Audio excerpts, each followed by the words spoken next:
Australia, home to some very special animals.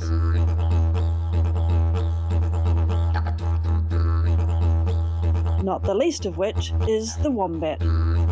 Meet Beanie, the orphan wombat, whose mother was tragically killed in a car accident. And meet the incredible people who rescued her and are caring for her until she is ready to be released into the wild. Learn some fascinating facts about wombats, including the dramatic way they defend their burrows, and meet the amazing zookeepers at Bonorong who care for these special creatures, and learn why wombats do not make good pets, no matter how cute they look. I'm Alison, a Kiwi veterinarian who loves helping animals. And this is Graham, kangaroo cameraman and drone pilot, and together we travel the world for animal encounters and adventures. Welcome to Bonorong, a wildlife sanctuary in Tasmania. We do an amazing job rescuing sick and injured wildlife. And we have someone very special to meet today, and that is Beanie. Hello, gorgeous. Good morning. The cutest baby wombat. Beanie was rescued after her mum was hit by a car and killed.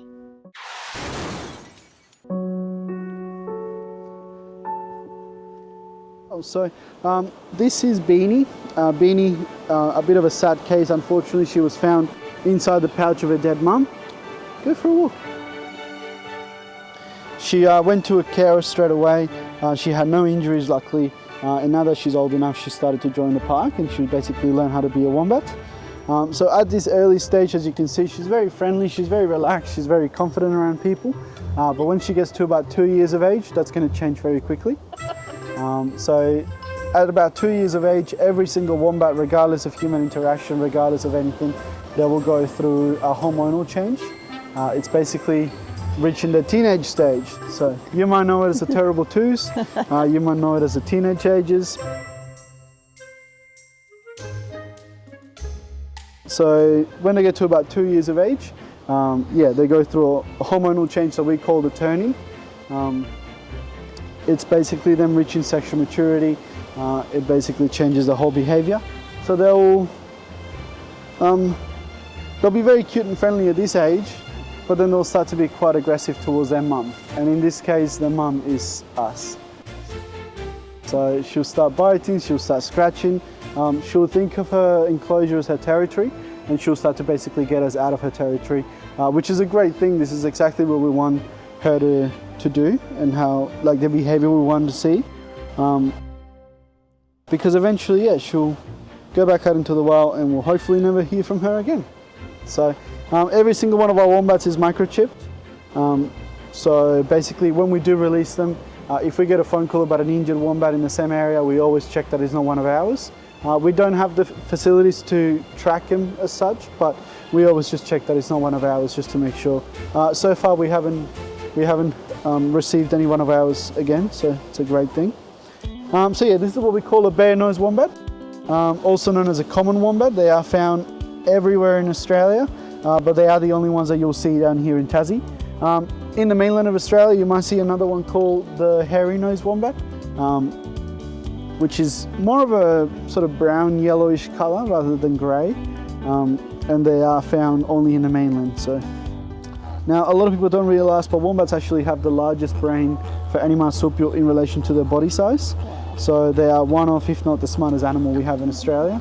So a couple of ways in which they show that, the main one being how they make their homes. So they make underground tunnels, basically a burrow, where if you were to go in with them, you'll actually find they live very similar to us. So when you first go in, you've got a big open area, sort of like a lounge room, which then splits into different chambers. You've got an area where they'll sleep, sort of like a bedroom. They've got an area where they'll go to the bathroom, completely separate from everything else, so they're very hygienic. You're trying to go down? Okay, there you go. They'll have an area where they'll bring clumps of grass and vegetation inside, so they keep it nice and fresh.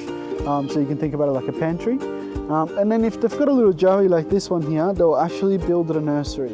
they'll build a space for the joey to hang out in as well. So they are incredibly smart animals.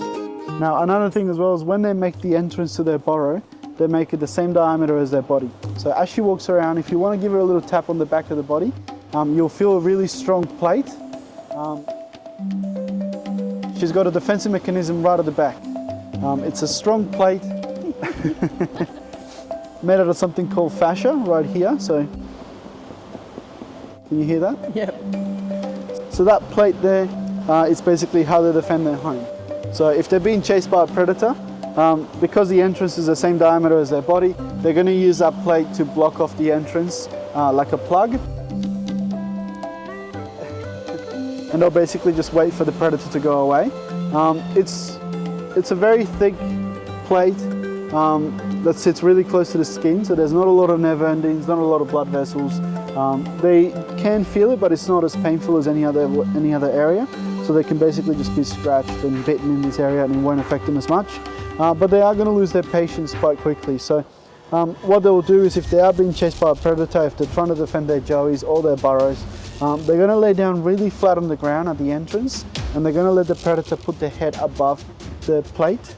Then they're going to use the strong back legs and they're going to start smacking it really hard against the roof of the burrow. And they can actually crush the skull of any predators. So they're very, very strong animals. So at the moment, Beanie is about 8 months old. She's very, very small. They can live up to 25 years roughly, 20-25. And when they're full grown, you expect them to be about 30, maybe even 40 kilos. So they're quite a big animal.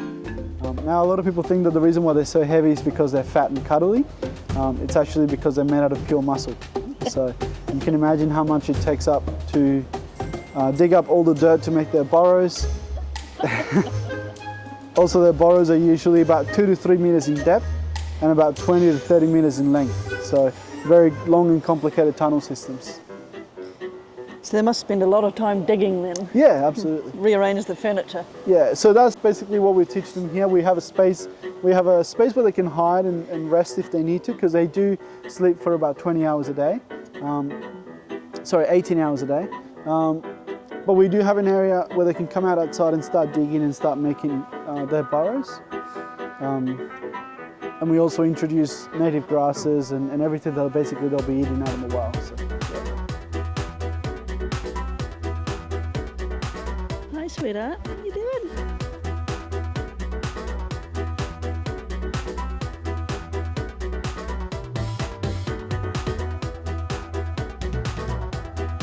So yeah, if you come back in about a year and a half, even 2 years, Beanie will more than likely not be here anymore. She'll be released back out into the wild. She'll be out living free.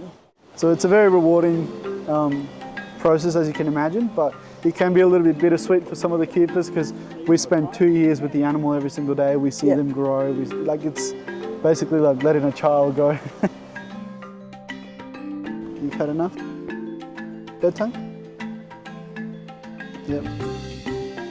So normally they sleep mainly during the day and come out at night?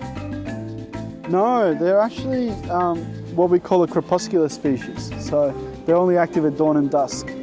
So for the rest of the day they tend to be underground, not necessarily sleeping, but they do spend quite a lot of time underground. At this age they do sleep for a very long time, but yeah, they're mostly active really early in the morning or right before after the sun sets. Now the little homemade pouch is a bit of a safety thing for her and for every wombat that gets here, because obviously you can imagine at this stage they'll still be with their mum, so this is as close as we can get to it. So yeah. Tell her she likes it. She loves it, yeah. Every single wombat, regardless of how active they are, as soon as you put them in a pouch, baby. Wow. It's a baby once again, yeah. It's so cute. She'll fall asleep, yeah. If I sit here for another 5 minutes, she'll be fully asleep. So. Could I just have a job where I had to cuddle wombats for a job? Like...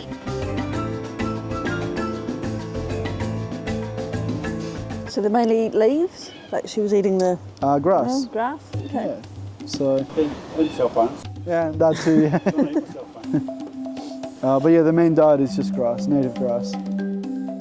Just amazed by her temperament. I thought that would have been a lot more active, At this, aggressive, like at this age, interactive, she's really but- good. yeah. When she gets to about 1.5 years, she starts being a little bit cheeky. So we've got one of our little boys called Dewey.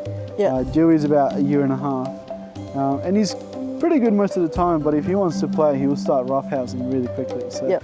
and they bite really hard. Like if you ask any kipper in Australia, we've got more scars from wombats than we do from Tassie devils or anything else. Wow. So, yeah, they can be quite, not necessarily aggressive, but when they do, When they play, bite, they're so strong with yeah. sharp teeth and claws. They don't mean to Yeah. inflict wounds, but they do. So the longer they're kept in captivity, the harder it is for them to... yeah, because they get, exactly, yeah, they get used to basically being around humans. So that 2-year mark is probably the perfect time to do it, because it's that sort of, it's a hormonal change that happens in their brain. It's a sexual maturity change. So it doesn't happen overnight, but you get to see the gradual change. Like when you get a 2-year wombat, you put her in a pouch, she won't be comfortable. Yeah. She'll want to get out, and she won't want to be around here. She'll want to go underground and go into her burrows. So there she is, play biting. So yeah, you get to a certain age where it's really, really crucial for them to actually be able to behave like a wild wombat. And that's basically when we choose to release them back out into the wild. Because they just won't be comfortable. They'll want to be underground, they'll want to be doing their own thing. It just won't be comfortable if they're in captivity, especially with the smell of so many other wombats around. Yeah. They are a territorial species. So when they're really little, they need to be bottle fed? Yeah, she's still getting bottle fed. She's still getting So bottle she gets fed. 2 bottles a day, one really early in the morning, and then another one will be given around 9 o'clock tonight. So, and then she'll go to bed afterwards. So, but yeah, this is a little playful thing that she does. She'll do it with her mum as well. So yeah, she's just doing a little. She grabs a little bit and then she just has a little nibble, but it doesn't hurt. When they get older is when they start to do it aggressively, and it will actually hurt. I've got a couple of scars like that's from a wombat, for example. So they'll bite and like rip chunks out of your body. So yeah. So at this stage, it'll still be actually in its mother's pouch. It wouldn't be in the pouch, but it'll be with her. So it'll be walking with her, walking alongside her. If you still like the pouch, as if they... Yeah. I mean, at this size, it'll be too big for the pouch, but she'll still be like sleeping under her mum, cuddling up next to her mum. So she'll still very much be dependent of her mum, and she'll still be drinking milk from the pouch. So yeah. Hello. I do recommend, if you do have a chance to visit Marai Island, you'll see wild wombats everywhere. And at certain times of the year, you'll see the little joeys with them as well. You're more than likely to see the little ones like this with her still. But yeah, they'll basically just be 2 little wombats walking around. So cute. And they're everywhere as well, so you get to see quite a lot of them.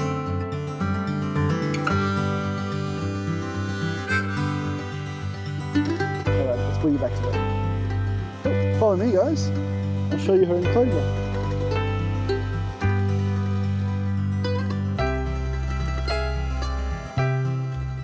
So this is her enclosure here on your left.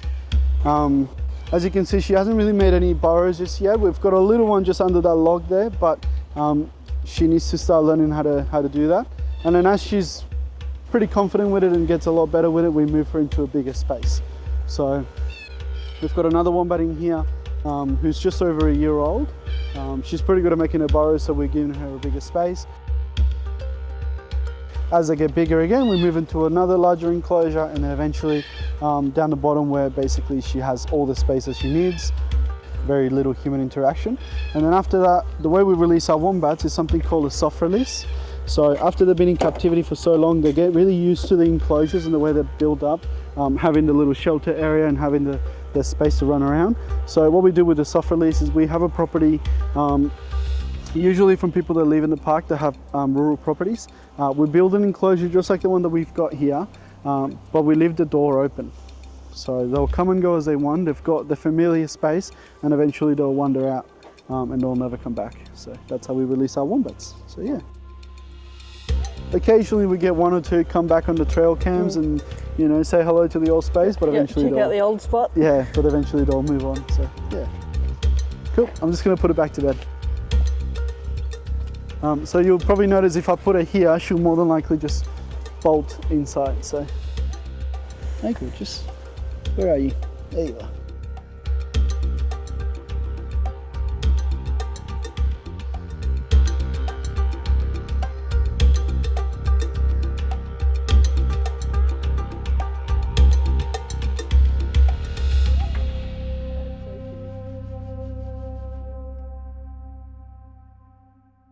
We wish you all the best, Beanie.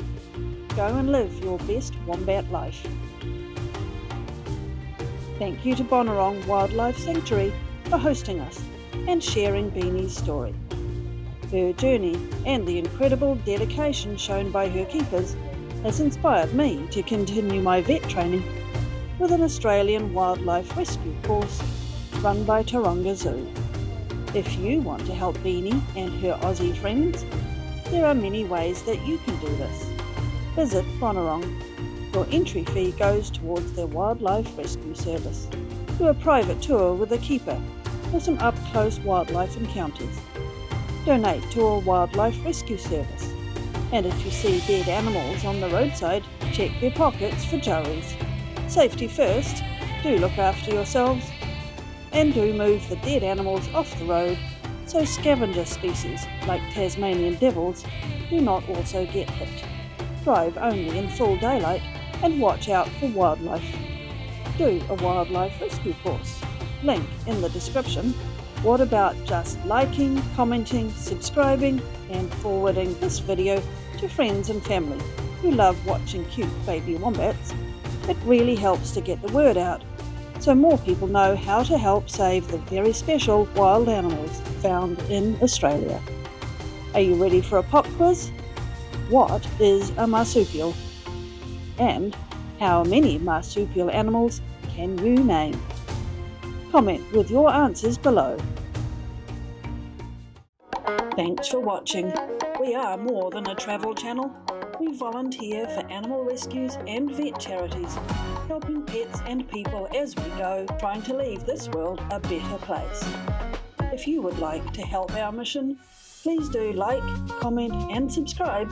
This support really helps us to continue to help the animals.